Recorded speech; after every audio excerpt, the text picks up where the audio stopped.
In the silent heart of the Dutch Golden Age, when the light filtered through the windows of Delft turned dust into gold and everyday intimacy into eternity, Johannes Vermeer conceived an image that is neither portrait nor strict allegory, but an enigma suspended between whisper and wonder. Girl with a pearl earring, a trony painted toward the middle of the 17th century, in which an anonymous young woman looks at us over her shoulder with parted lips, wrapped in a turban of intense blues and soft ochres, and crowned by an impossible earring that condenses light, desire, and silence. Its author, an obsessive caretaker of nuances and of the breathing of light, transformed a study of a head with exotic costume into an icon of feminine mystery and pictorial miracle. For here painting does not describe, it reveals, and it does so with a sublime economy that has seduced generations of gazes. It is known that Vermeer worked with expensive and pure pigments, among them natural ultramarine obtained from lapis lazuli, reserved by most painters for the Virgin and lavished by him on fabrics and interior skies, together with lead whites, bone blacks and red lakes that he glazed with a goldsmith's patience to achieve living flesh tones, and that he applied the material with moist delicacy, softening contours, blending transitions, and signaling with tiny touches of light.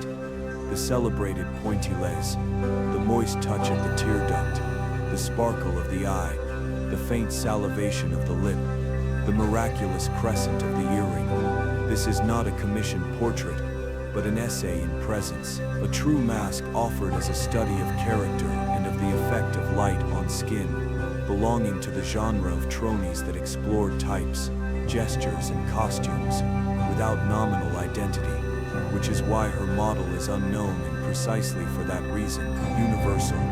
The background we perceive today as deep black was not so in origin, for recent material investigations have shown that Vermeer built behind the figure a dark field tinted by a layer of greenish varnish, which over time darkened and flattened, losing the translucent vibration that must have created an aura of breathed penumbra around the head. And both studies with infrared reflectography and macro-photographic explorations revealed that there is no rigid linear drawing beneath the paint, but a direct modeling with patches of value and color, that the contour of the profile is refined in successive breaths of brush, and that the earring, far from being delimited by lines, is born from the contrast of a pearly brushstroke against the shadow. The work, which is now kept at the Mauritshuis in The Hague, was rediscovered in the 19th century, when Vermeer's signature and the quality of his light once again came to be appreciated, after 200 years of relative oblivion, and its ownership history includes a decisive moment when a collector acquired it for a trifling sum at auction and later donated it, a gesture that saved for the public domain a jewel that could easily have been lost in private collections.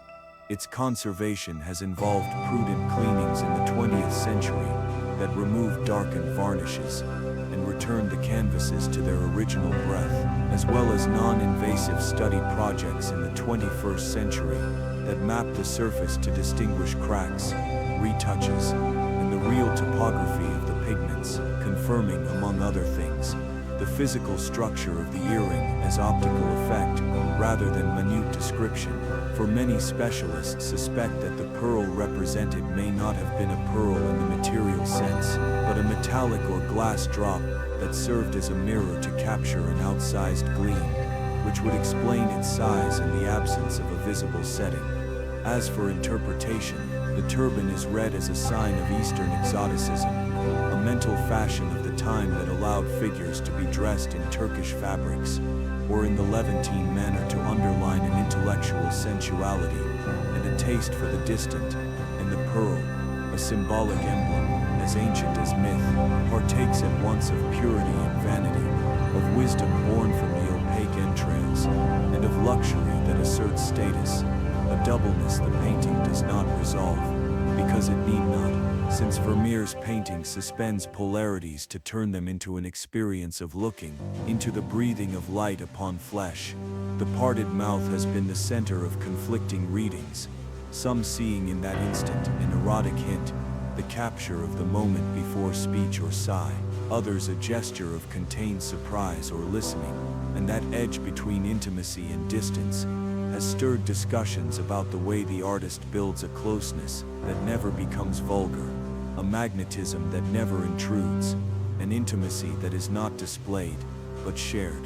The subject of the optical device has fueled one of the most persistent debates, for certain qualities of soft focus, luminous halos, and accuracy in the fall of light have been read as possible traces of the use of a camera obscura, and although no documentary proof exists to confirm it definitively, the hypothesis has served to debate Vermeer's true miracle, which would not be a technical trick, but the poetic transfiguration of observation, a vision in which the device, if it existed, would be an instrument, never an author, because the poetry of light is not reduced to the mechanism that concentrates it. The work also underwent a shift in social reading, when at the end of the 20th century, a novel and a film turned the anonymous young woman into the protagonist of a biographical fiction, an operation that multiplied her fame, but at the same time shifted the center of gravity from painting as optical and moral mystery towards sentimental story, sparking discussion about the risk of romanticizing works to the point of turning them into narrative prints that erase their essential ambiguity. And yet the painting withstood the wave, and once the box office noise had passed, recovered its silent essence. There is no lack of taboos and murmurs around its suggested eroticism, the moisture of that gaze that seems to brush against desire, and the condition of the idealized adolescent, matters that invite us to read it in the context of a century that looked with curiosity and fear at the border between innocence and seduction. But any judgment that seeks to fix it in a single morality crashes against the subtlety of its facture, that delicacy that neither judges nor stokes. It merely lets light be. On the material plane, chemical analyses have identified strata of ultramarine mixed with lead white and small amounts of azurite for the turban, organic lakes over a light base for the lips, and shadows built with ivory black and earth pigments in very fine glazes, and the presence has been observed of a warm ground that grants the whole a subterranean breathing, as if the painting were tempered from within, which explains that harmony without stridency, that visual rest that does not lull. The apparent simplicity of the composition is a master architecture, a soft triangle formed by the vertex of the blue cloth, the curve of the illuminated shoulder, and the ellipse of the earring, with the eye as magnetic center, and the mouth as threshold, sustained by a diagonal of light that falls from the left and joins the temple to the pearl, establishing a silent grammar, where the earring's gleam does not distract, but points to the breathing of the face, its relatively small size, its almost tactile proximity, and the lack of narrative elements reinforce the condition of pure presence, of encounter between two solitudes, ours and hers, and perhaps for that reason the work withstands immense crowds without losing the thread of intimacy, because the painting is mounted upon a humble secret that does not depend on exterior dramaturgies. From the historical point of view, its attribution has been stable for more than a century, but the 19th century saw it oscillate in catalogues that were only just beginning to reconstruct the Vermeer constellation, and the forgers of the Vermeer myth, from the first scholars who returned his name to history, to the modern conservators who have charted Krakauer and layers with infrared light, have been embroidering a material biography that has nothing to do with forgery scandals associated with other paintings and other names, so that any shadow of Van Meegeren dissipates before the technical and documentary clarity of this piece. More subtle has been the intellectual scandal of its own fame, because the image market turned the pearl into stamp mug, poster and screen, and the risk of banalization hovered over every copy. But the original work, when seen face to face, returns to the state of optical prayer that founds it, as if the painting had a secret mechanism that silences the crowd and restores the tremor of the first gaze. There is finally a symbolic reading that does not impose but offers itself, in which the pearl functions as a moral mirror for the viewer, an object that returns the light it receives, and only shines insofar as a gaze ignites it, so that the girl is not a body but a lamp, not a character but a place where light decides to speak itself. And that is perhaps the reason why we keep turning to her, to remember that painting can turn an instant without history into ritual, a profile into confession, an earring into a theology of radiance, and that in this dialogue between a master who thought light and a nameless young woman who consents to be light, one of the deepest images humanity has known how to keep is born. As time went on and the girl's face crossed centuries of silence, the painting began to generate a life of its own, detached even from its creator. Vermeer, who had died almost in misery, was for generations a name asleep in inventories, a master ignored among art dealers who did not understand his language of light. Only in the 19th century, with the rediscovery of his work by critics such as Thore Berger, did the fascination re-emerge for that painter who seemed to have trapped the breath of time. It was then that Girl with the Pearl Earring began its journey from anonymity toward myth, an ascent that no other painting in his small catalog would reach with such force. Its power lay in that it did not tell a story, did not belong to any mythology or any Bible. It was pure present, a suspended instant where the human gaze faces the miracle of being seen. That gaze, which seems to turn only slightly, contains an indescribable tension between innocence and knowledge. The tilt of the head, captured at the exact moment a movement is interrupted, gives the figure a vitality that needs no narration.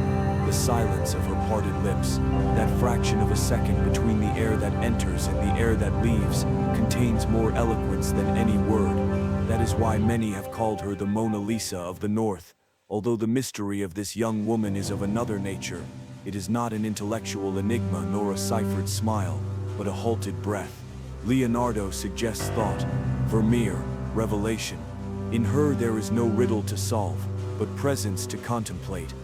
During modern restorations, it was discovered that the painting had an extraordinarily fine texture, the result of innumerable layers of glazes that Vermeer applied with a sensitivity close to alchemy. His palette, limited yet resplendent, allowed him to achieve that harmony critics compare to music. The underlying layer of warm color creates a subtle vibration beneath the blues and yellows, a kind of heartbeat that endows the face with an inner life. The master did not paint flesh as surface, but as transparency. The glow of the soul filters through the skin. Even the dark background, far from being a void, seems to contain a throbbing penumbra that makes the figure float, as if emerging from a dream. In the museum laboratory, microscopic analysis revealed tiny traces of the brush that almost no eye could notice. Each white speck on the earring, each minute reflection in the pupil, each transition on the lip was placed with intention. No brushstroke is random. Everything in Vermeer responds to the breathing of light. He did not paint form, but the air between forms. In his pictures, clarity does not illuminate objects, it creates them.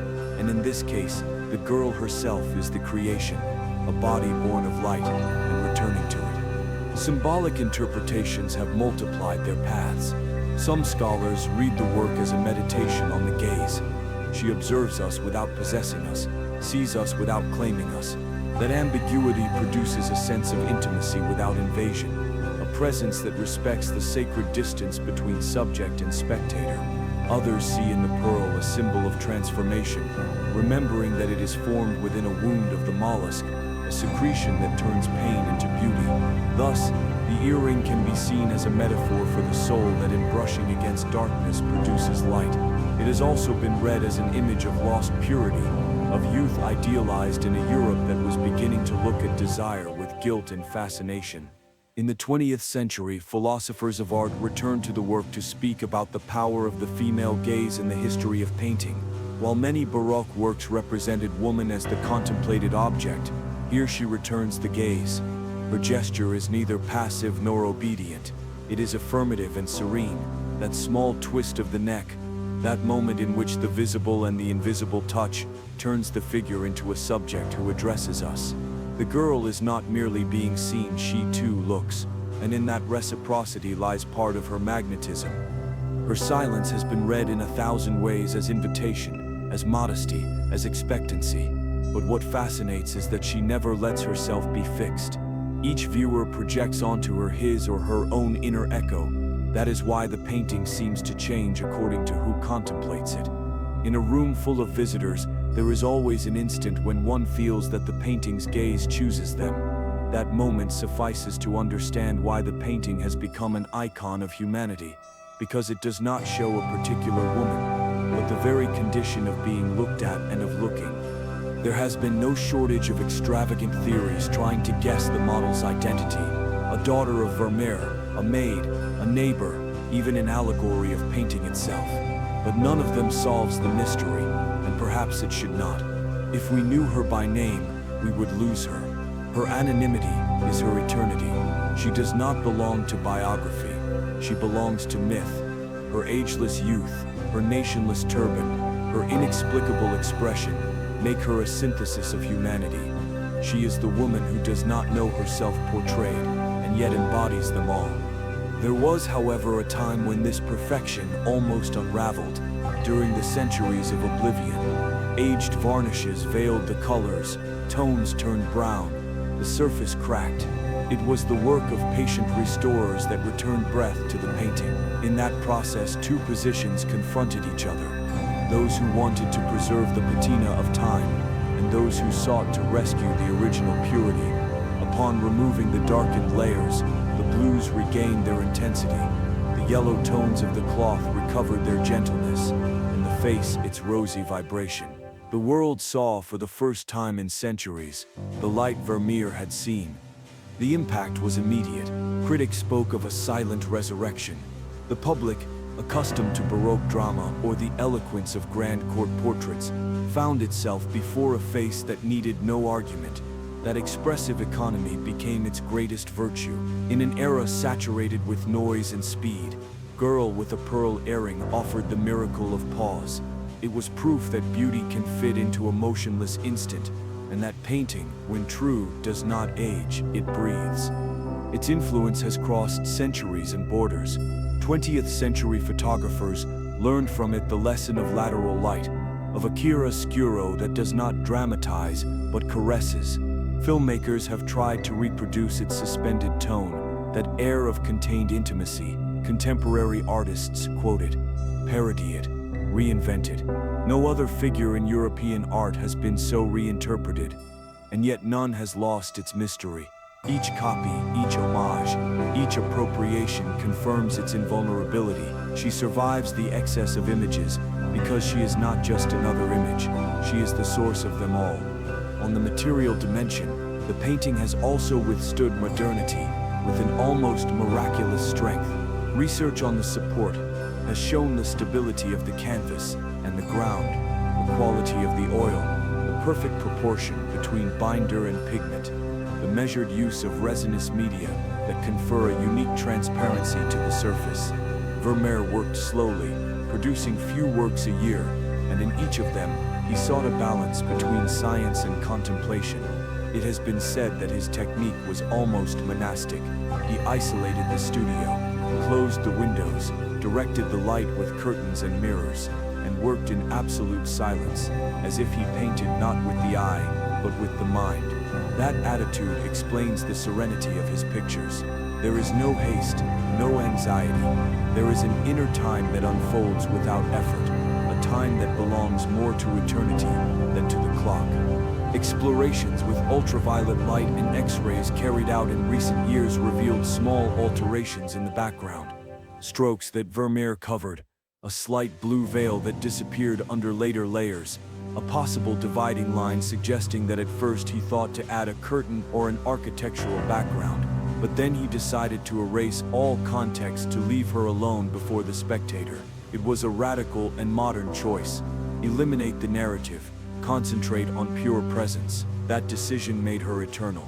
Art historians have emphasized that Vermeer painted in a Protestant Holland, where religious iconography had largely been banished from temples, and that for this reason he transferred spirituality to domestic life. Instead of saints or virgins, his pictures show women reading, pouring milk, tuning instruments, thinking, girl with a pearl earring belongs to that lay liturgy where light replaces dogma and daily contemplation replaces adoration. In her, divinity manifests itself in the human. Her illuminated face is not that of a saint, but it is that of a revelation. Beauty is a form of faith. In recent times, the painting has been subjected to studies of perception to analyze why it provokes so much empathy. Experts in neuroaesthetics have discovered that the combination of partial symmetry, direct gaze, and balance of colors triggers in the observer an intense emotional response, a mixture of calm and fascination that few paintings achieve. Vermeer, without knowing modern science, intuitively mastered those secrets. His emotional geometry anticipated what we today understand as visual harmony. The earring, that small suspended miracle, remains the center of conversation. Some art-minded physicists have tried to calculate the exact point of incidence of the light that produces its reflection. Others, poets of the image, prefer to think there is no possible explanation, that the pearl does not reflect but remembers. On its surface, the world is not seen, it is evoked. That is Vermeer's magic, to paint not what the eyes see, but what light dreams. And in the end, after all the theories, analyses, films, and speculations, there remains the naked experience of looking. Before her, everything simplifies. A girl, a pearl, a light. Time stops. The museum's noise goes silent, and only that instant exists in which her gaze crosses ours. There is no story to explain, no symbol to decipher. There is only the miracle of a presence that, from a small 17th century canvas, continues reminding us that beauty does not belong to the past, but to the perpetual present. Because as long as someone looks at her, girl with a pearl earring will continue breathing, illuminating, asking without words what no philosophy has been able to answer, what mystery sustains the light within a human face.